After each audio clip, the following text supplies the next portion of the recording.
Ketika Anda sedang mempelajari efek farmakologi sebuah obat-obatan, terutama kajian farmakodinamik, Anda harus tahu apa yang disebut dengan agonis. Tahu ya? Kalau belum tahu, simak video berikut ini.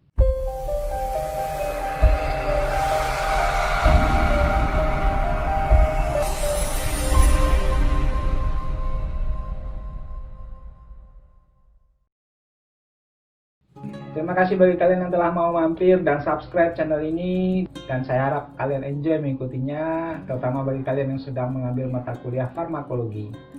Mata kuliah ini merupakan mata kuliah dasar yang harus dipahami oleh setiap mahasiswa farmasi, kedokteran, perawatan, dan kebidanan, atau nantinya bagi Anda yang ingin berprofesi sebagai tenaga kesehatan dan terlibat dalam bidang obat-obatan dan pengobatan atau terapi. Suatu ligan disebut sebagai agonis apabila ligan tersebut mampu berikatan dengan sisi aktif dari sebuah reseptor dan kemudian mampu memicu terjadinya efek farmakologi. Itu adalah agonis. Kenapa kok bisa demikian? Karena ada suatu ligan yang mampu berikatan dengan sisi aktif reseptor, tapi justru tidak menimbulkan efek. Dan penggunaan ligan tersebut umumnya adalah obat, memang ditujukan untuk menghambat aksi agonis dalam memicu terjadinya sebuah efek. Ligan yang ditujukan untuk menghambat efek ini kita sebut dengan sebagai antagonis reseptor.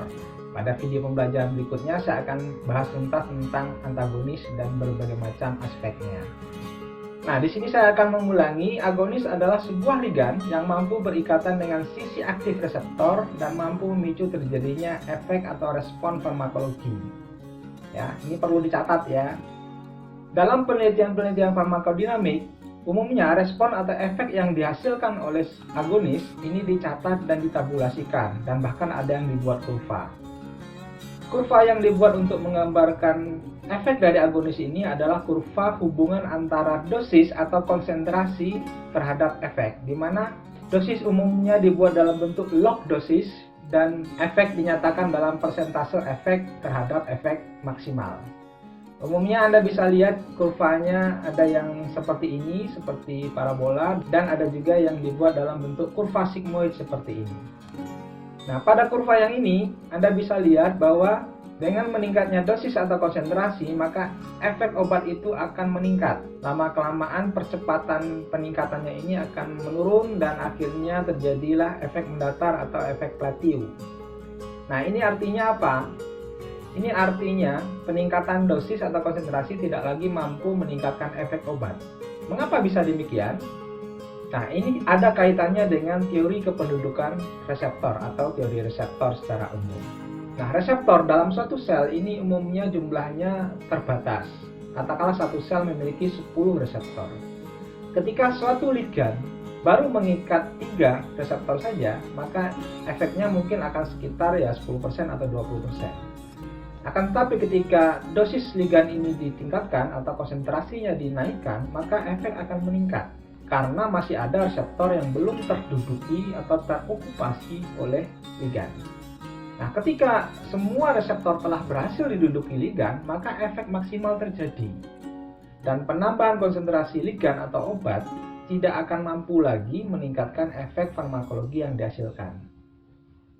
Jadi, karena jumlahnya yang terbatas ini, maka akan ada yang dinamakan dengan efek maksimal atau efek 100%. Ya, saya harap Anda bisa memahami hal ini, sehingga mengapa kurvanya seperti ini, ya karena jumlah reseptor itu yang terbatas. Nah, dalam kajian farmakodinamik, ada satu parameter yang dicatat atau ditentukan dengan melihat kurva hubungan antara log dosis atau log konsentrasi dengan persentase efek farmakologi yang dihasilkan. Namanya adalah ED50. Apa itu ED50?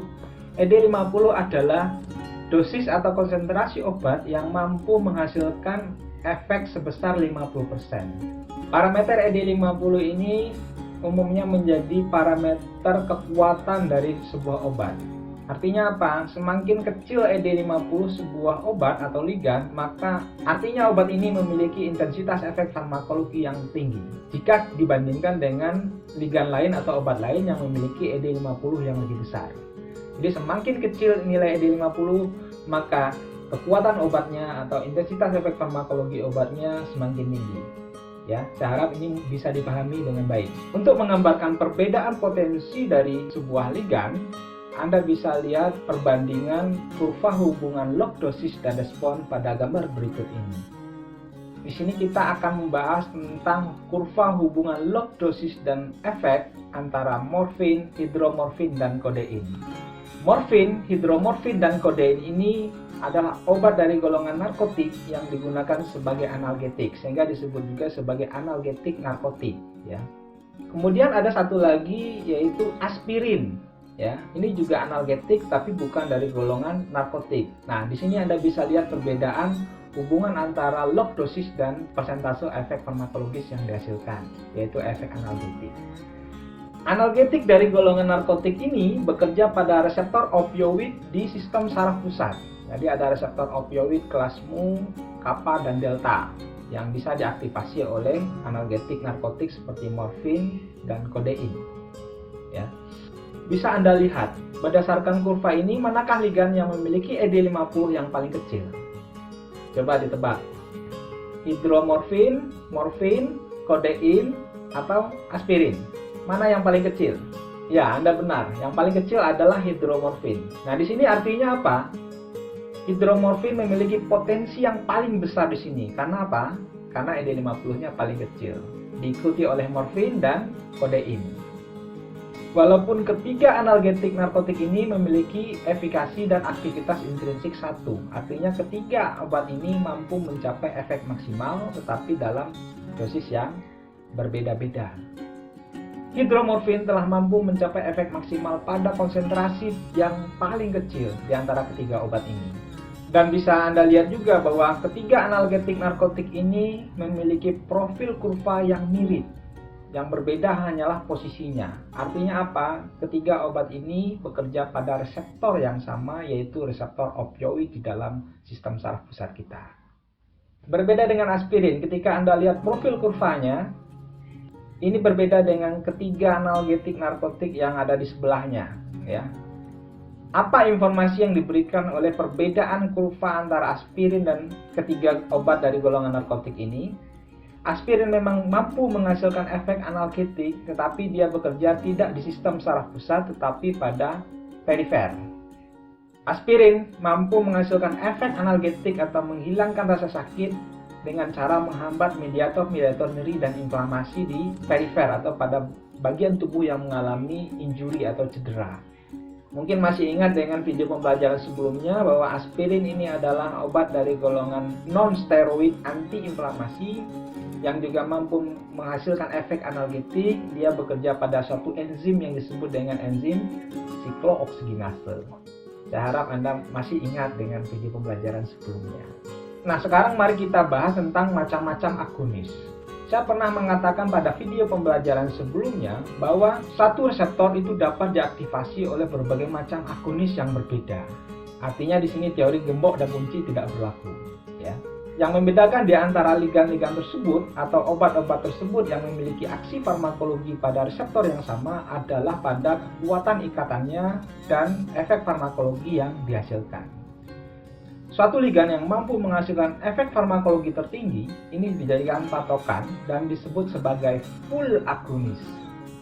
Obat-obat yang mampu mencapai efek yang setara dengan efek ligan yang memiliki intensitas efek farmakologi yang tinggi ini disebut juga sebagai full agonis.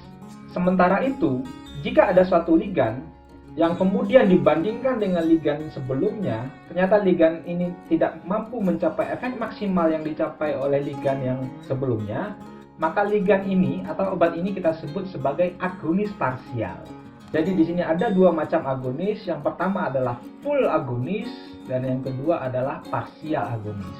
Perbandingan antara full agonis dan parsial agonis mungkin bisa Anda lihat pada kurva yang ini, di mana bisa terlihat dengan jelas bahwa parsial agonis hanya mampu mencapai efek separuh dari full agonis.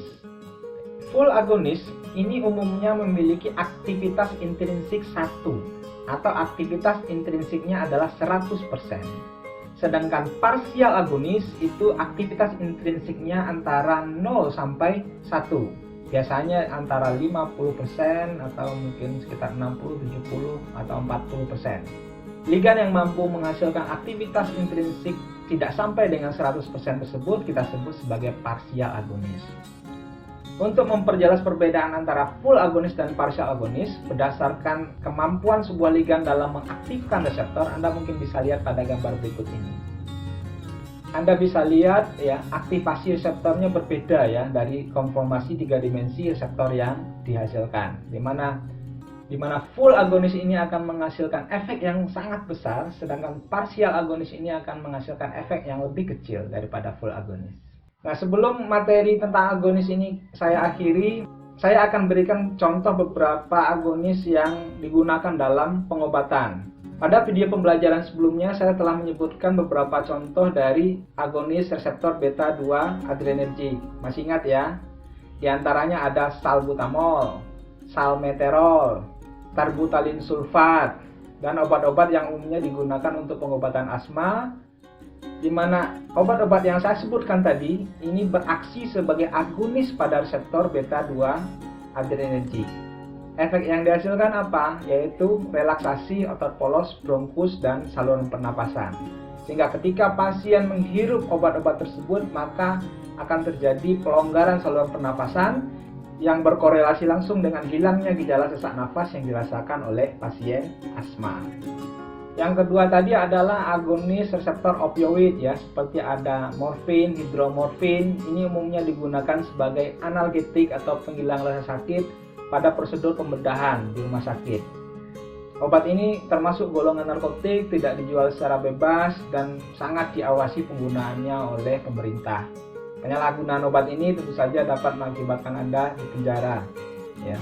Morfin, kodein itu adalah obat dari golongan narkotik yang memang tidak boleh digunakan secara sembarangan karena obat-obat ini mampu menimbulkan ketergantungan dan pasien akan sangat menderita sekali ketika telah mengalami ketergantungan obat ini. Mungkin banyak lagi contoh-contoh lainnya sehingga ini bisa Anda jadikan sebagai pemicu untuk dapat mencari informasi lebih lanjut, sehingga coba Anda cari beberapa contoh agonis yang digunakan dalam pengobatan. Bagi Anda yang telah menemukan agonis yang digunakan dalam pengobatan, silakan tulis pada kolom komentar berikut ini. Ya, demikian materi tentang agonis yang saya sampaikan. Mudah-mudahan paham dan bermanfaat. Pada video pembelajaran berikutnya, saya akan membahas tentang antagonis. Jadi jangan lupa subscribe channel ini agar Anda mendapatkan materi video pembelajaran berikutnya dengan cepat setelah saya uploadnya di YouTube. Terima kasih, mohon maaf atas segala kekurangan. Wassalamualaikum warahmatullahi wabarakatuh.